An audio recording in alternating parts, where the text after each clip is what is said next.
Magandang araw, Pilipinas. Ako po, Sen Yui ng What's News. Dismissal ng mga suspects pagpatay kay Jemboy Baltasar, aprobado na ng PNP. Kinumpirma na ng National Capital Region Police Office ng Philippine National Police ang pag-aproba nito sa dismissal from service ng 8 pulis na suspects sa pagpatay sa 17 taong gulang na si Jerome Jemboy Baltasar. Ito ay batay sa rekomendasyon ng PNP Internal Affairs Service. May nahanap umano na matibay na ebidensya ang PNP na nagpapatunay sa naganap na pagpatay sa binatilyo noong 2 ng Agosto taong kasalukuyan. Madidismiss dahil sa grave neglect of duty ang mga police captain na sina Mark Joseph Carpio at Luisito de la Cruz. May dismiss din dahil sa grave irregularity in the performance of duty and conduct and becoming of a police officer sina Police Executive Master Sergeant Roberto Balaez Jr., ang mga police staff sergeant na sina Antonio Bogayang Jr., Jerry Maliban at Nico Pines Esquilon, Police Corporal Edmard Jake Blanco at Patrolman Benedict Mangada. At para pag-usapan tungkol sa balitang yan, makakasama po natin ngayong hapon or araw ngayon si Kuya Yeri at si Popoy. Hello! Nakikita ba ako sa screen? Oo. Kasi ba ako? Suot ko rin kasi blue. Oo. So, yun. Itong ano to,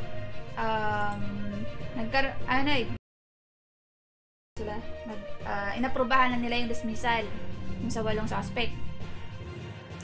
Ano lang to, 1 month ago, yung pagpatay?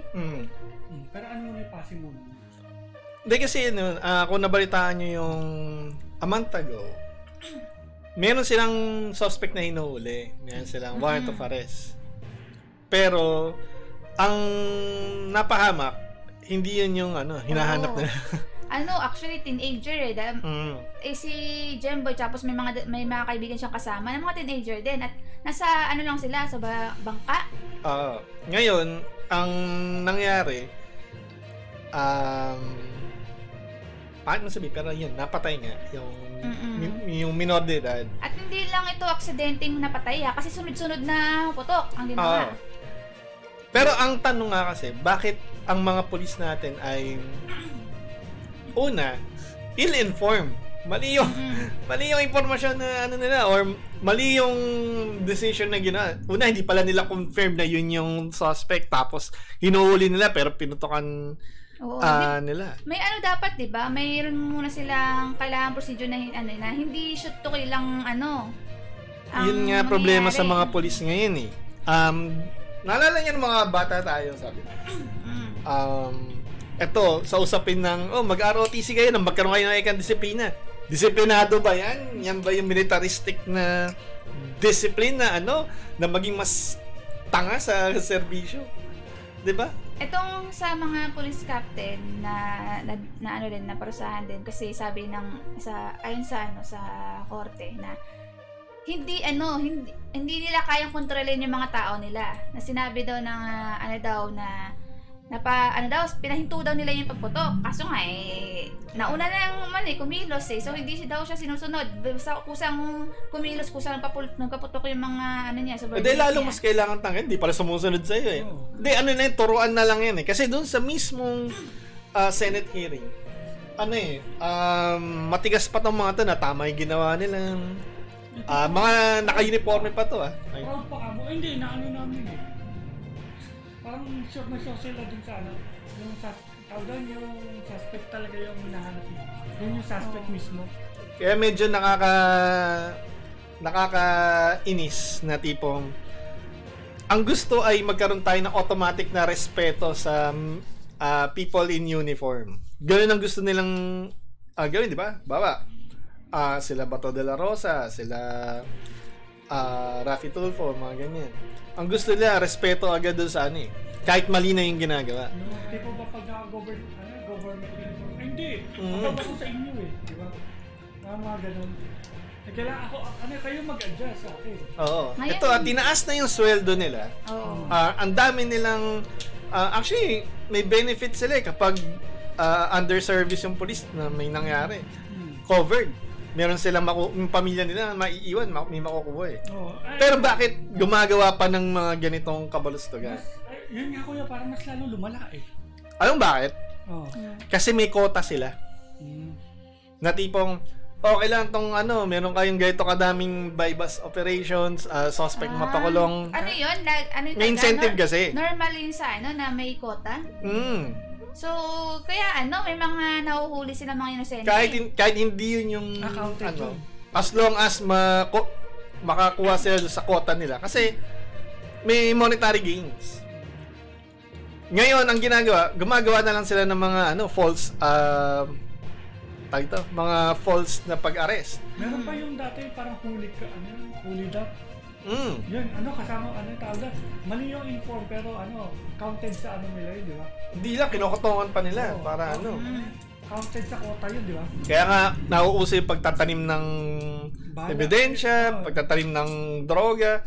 And then, mababalitaan mo rin sa mga balita na na nire-recycle nila yung droga. So, ba't ka pa magtitiwala sa police, di ba? Ngayon, kapag may hinarap na mga tao, duda ka na kaagad yung tipong, totoo bang mga kriminal to? Kahit nga sa army, di ba? Halimbawa, yung dalawang aktivista na environmentalist na babae na hinuli. Di ba? Tapos sa sarili nila ang press code. Sinabi nila na sila ay dinukot. Hindi na alam nung military yung gagawin Yung naalala ko yung sa... Tapos ito yung gusto yung pondohan na mayroong confidential fund, mga medyo may screw loose. Come on. Naalala yung Hindi ko alam ito ba yung environmentalist na tinutukoy mo, yung sa kakababa lang nila ng barko, tapos dinukot sila, tapos ang daming taong sa bataan? nakakita sa kanila, hindi sila matulungan, or hindi alam kung ano ba to, kidnapping ba to, kasi ang pagpapakilala daw, pagpapaalam daw ay mga pulis daw sila, etc. Armado. Hindi pwedeng basta labi. Ngayon, kailangan may talaga may tawag dito. Kapag may police at may operation, dapat mayroon kang nakaharap na cellphone Kasi isa sa mga nagdiin dyan sa mga na yan, sa mga police na yan, is mga kuha ng mga concerned citizens. At ito pa, kaya nga na-confirma tong na legit na dapat niyang i-dismiss sa service nila itong mga police na to. Kasi doon sa sa body cam nila, nung chinek, hindi naka-open, hindi naka-record. Wala silang recorded version nila. Yun na nga. Kaya nga nilagay yung yung body cam na yun. Para mapatuloy kung nagsasabi ka na totoo.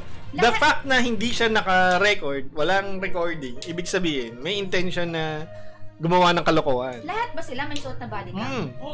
So lahat yun di naka-record. So ibig sabihin, dapat lahat sila may body cam. Organized na, off niyo ang cam niyo para patay lahat.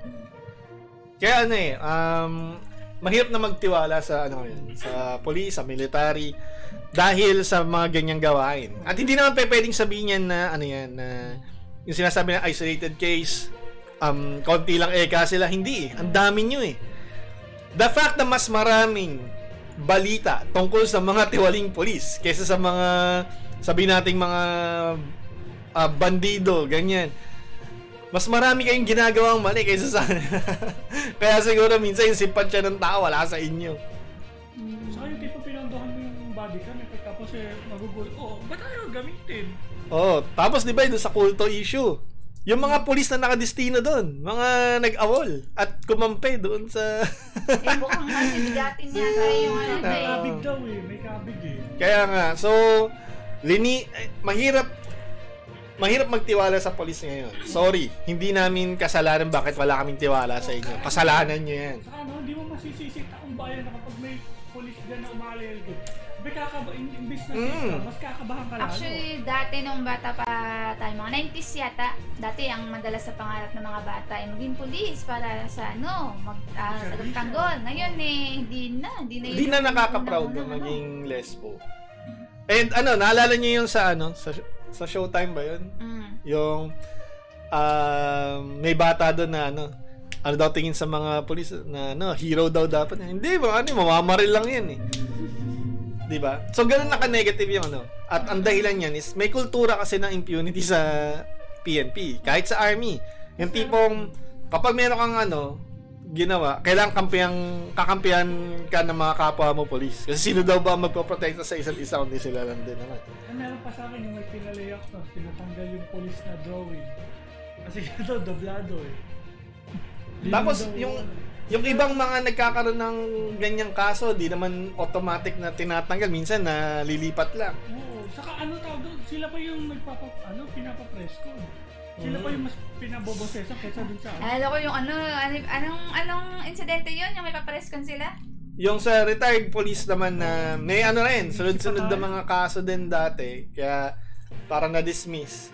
Na namatok ng Yung may kaaway na cyclist? Ay, may pa yun, may kaso 2018. Tinanggal din yung either yung yung sa lisensya na sa baril. Kasi nga, ganun din yung reason.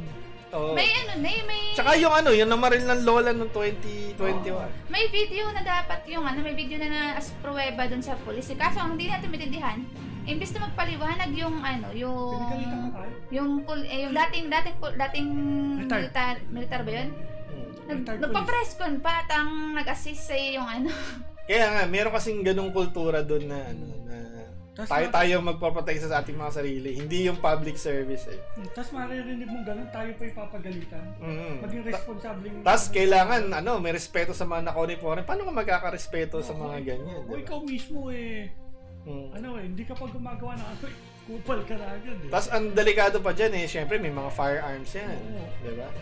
Tapos malalaman mo yung ibang, naalala niyo yung mga riding in tandem dati na uli, yung pala mga pulis din. Tapos sasabihin, ng laban. Oo. So Ipapasin mo nila. Kaya nga eh. Tapos mga humihingi pa ng mga confidential funds. So, na talaga, mahirap magtiwala sa ngayon. Mas lalo lumalala. Ang dumi ka mo. Oo. So, wag niyo sisihin yung taong bayan bakit galit sila sa inyo. Sisihin yung mga sarili niyo. Wag niyo protektahan yung mga kabaro niyong gumagawa ng masama. Kung kayo yung sinasabi niyo mabuti talaga kayo. Hindi. Isuplong niyo at arestuhin niyo. Kahit pa mataas ang posisyon niyo. Hindi porkit kabaro siya sabi mo. Pare, bigyan mo sa akin yan.